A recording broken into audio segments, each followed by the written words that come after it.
ایک کسان جس نے ساری زندگی کھیتوں میں کام کرتے ہوئے گزار دی اور اپنے بچوں کا پیٹ پالتا رہا، اب وہ بوڑھا ہو گیا تھا اور کام کرنے کے قابل نہیں رہا تھا۔ سارا دن وہ ایک چارپائی پر بیٹھا رہتا اور رات کو کمرے میں جا کر سو جاتا۔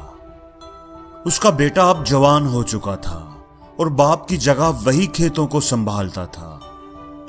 کام کرنے کے دوران وہ باپ کو چارپائی پر بیٹھے ہوئے دیکھتا تو سوچتا، میں اس گرمی اور دھوپ میں کھیتوں میں کام کر رہا ہوں، اپنا پسینہ بہا رہا ہوں، اور میرا باپ آرام سے چارپائی پر بیٹھا ہے، یہ کوئی کام نہیں کرتا، یہ اب کسی کام کا نہیں رہا۔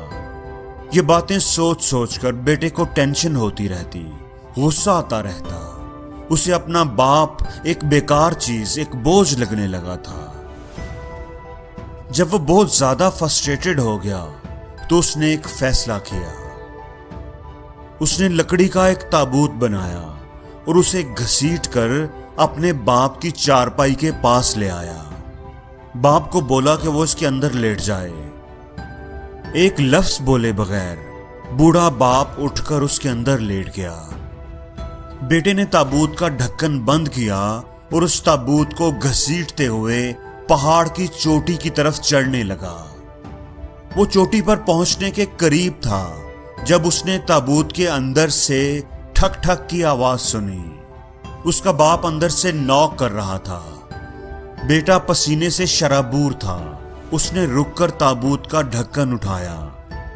باپ اندر آرام سے لیٹا ہوا تھا۔ اس کے چہرے پر کوئی پریشانی نہیں تھی۔ میں جانتا ہوں کہ تم مجھے پہاڑ کی چوٹی سے گرانے لگے ہو۔ تم اگر مجھے گرانا چاہتے ہو تو ٹھیک ہے، لیکن تم اس لکڑی کے تابوت کو نہ گراؤ، اسے اپنے پاس محفوظ رکھو۔